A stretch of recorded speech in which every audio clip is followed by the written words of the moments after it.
What's your name? Martha. Jones, was it? How coincidental that they both have two of the biggest surnames on the planet.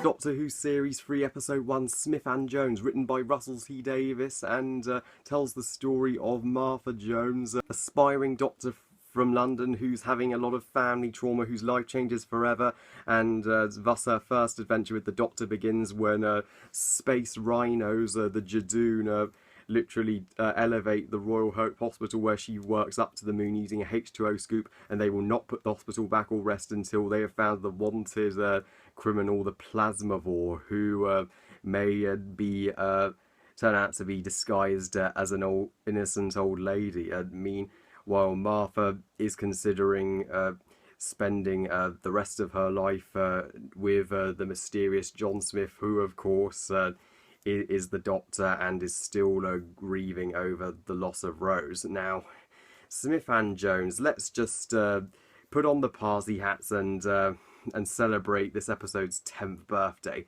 I cannot believe it has been 10 years since I first watched this episode on the day it aired, 31st of March 2007. I remember that day very well. So, Series 3, guys, I love Series 3. It's one of my absolute favourites Doctor Who seasons of all time. It's one of the highest highs and high points of the Russell T Davies era, which is for me, of course, the best era of Doctor Who.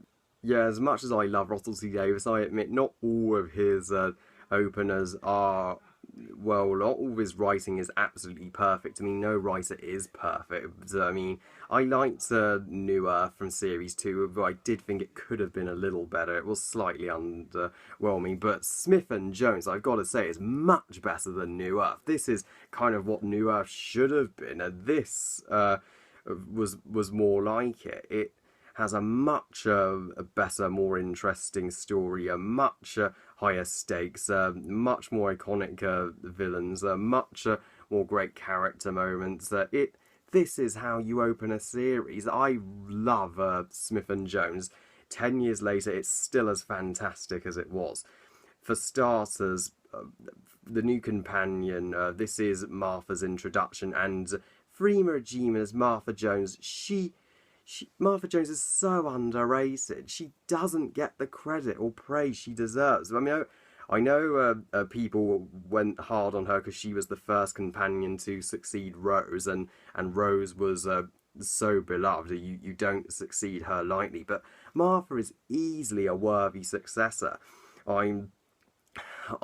She's just so brave, clever, courageous, witty, and can stand on her own. Why did she get the hate at the time? She doesn't deserve any of that. And Freema Agyeman is amazing. She deserves an award for this performance. So she really does, yeah. And David Tennant as the Doctor.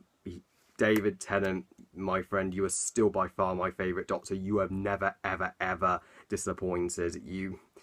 He is consistently amazing, and he always steals the show every time he's in. And his chemistry, well, he's had great chemistry with Billie Piper and Catherine Tate too, but his chemistry with Freema Agyeman here is just as believable, just as great. Of course, the Doctor and Martha are both they're both relatable at this point, as Martha's having a lot of shit with her family, and she is working hard to be a doctor. So she's going for a very tough stage in her life, and the Doctor's, of course, moving on with the grief of losing Rose after Doomsday, and of course he tried to persuade Donna to come with him as a new companion, but of course Donna turned him down. So when he wants Martha as just company, as just a friend. I mean, I'm glad the Doctor and Martha never got into a romantic relationship in series 3. I mean, of course, Martha eventually loves the Doctor, but he never loves her. Because of course Rose can never be replaced, which is understandable. I know people have an issue with the constant references to Rose in this episode, but I don't mind that at all, as Rose was really special and dear to the Doctor. He's not going to forget her in an instant, and the Judoon are a great idea. I love the Judoon. They have become a new classic Doctor Who alien for a reason. They have appeared in the spin-off show, the Sarah Jane Adventures. They've appeared in Doctor Who countless times after this episode. Stolen Earth and End of Time Part 2 for a reason. They they look awesome. The concept of space rhino police. It's so imaginative. Of course, it's Doctor Who. Anything is possible. So why not? The prosthetics look outstanding, and the costumes. Why don't we get this in Doctor Who anymore? I really that. I mean, fuck CGI creatures. Why can't we have this back? And I even have my Judoon action figure. Yeah, I've had this for 10 years. It's very special to me. And I'm glad the Judoon were not the villain of this episode, because I thought they were going to be originally. But the fact that the twist that they were the good guys and there's another antagonist was something I didn't expect. Props to you, Russell. And I love the way they talk as well. Their language is so great, like scroll roll troll roll troll roll toe so. Yeah, and the actual antagonist of the episode, Florence Finnegan, played by Anne Reid. Wow, she's so terrifying. They actually made an old lady that drinks your blood fucking scary. She was make any kid hide behind the sofa as much as the Daleks, and yeah, when she just sticks her straw into your neck to drink your blood, like when she does to Mr. Stoker, when she gets her two slabs to restrain him and just assimilates his blood, and she even drinks the Doctor's blood later on. It's absolutely brutal. It's yeah, and the fact that she turns out to be the villain was a brilliantly thought out twist that I didn't expect at all, because in the trailers, of course, I thought the Judoon were going to be the villain, and her sidekicks, her henchmen, the slabs, they're intimidating too. They never talk. They never have any facial expressions. They're just leather men, basically, that will hunt you down and do anything she says. And the CGI and the effects on the moon are outstanding. You believe every second that they have actually taken a hospital to the moon. And the Judoon ships as well, when they land on the moon, look fucking incredible. Yeah, they're taller than a skyscraper, and I can definitely see that. They're gigantic, and yeah, this episode is surprisingly epic and large in scale. The BBC really upped the budget with this one, and the Royal Hope Hospital as itself is a great location. It's so many corridors where you get the classic Doctor Who running and hiding. It's an ideal for a Doctor Who setting, and the scripts of this episode and the story is top freaking notch, as to be expected from the genius Russell T Davies. It's perfectly paced. You are never bored.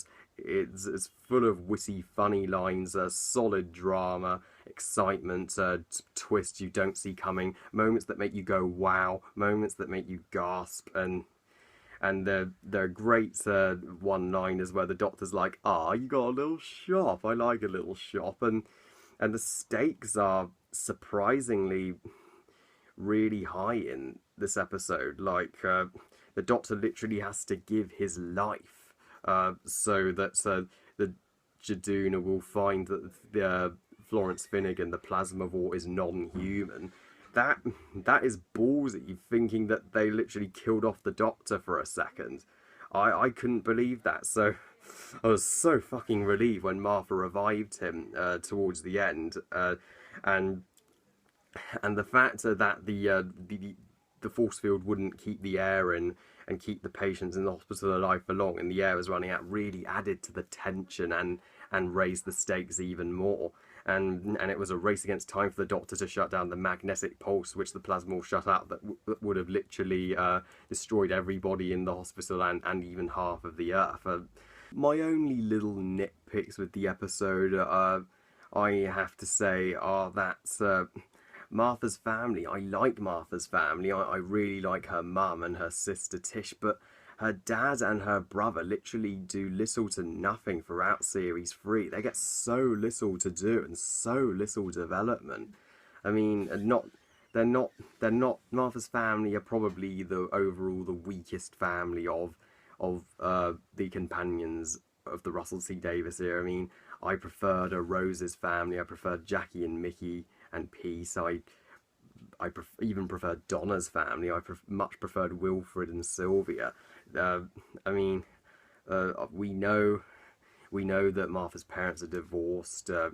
We know that Tish and Leon don't always see eye to eye, and we know that her dad has a new girlfriend, Annalise, but it's not really focused on very much. And when they have their big row, their all-out argument after the party, you just don't care as much as you should, because her family are so poorly developed. We only see them in literally the first few seconds of the episode when Martha's chatting to them on the phone, and that's it.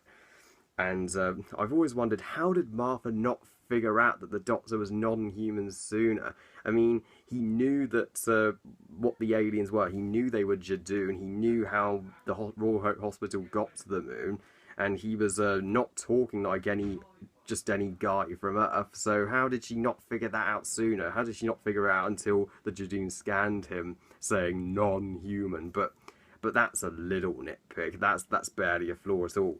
And my rest of the episode really good, and my favourite moments in the episode by far is when Martha enters the TARDIS.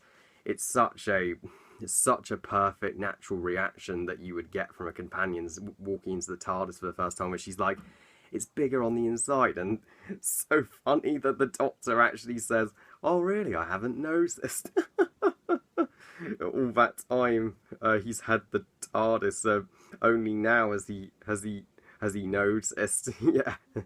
And although the Doctor is being really hard on Martha, he's only promising her one trip, and then he'll take her back home. Of course, we know he takes her on infinitely more trips than just one. Of course, you'd understand why, because he's being protective after the loss of Rose.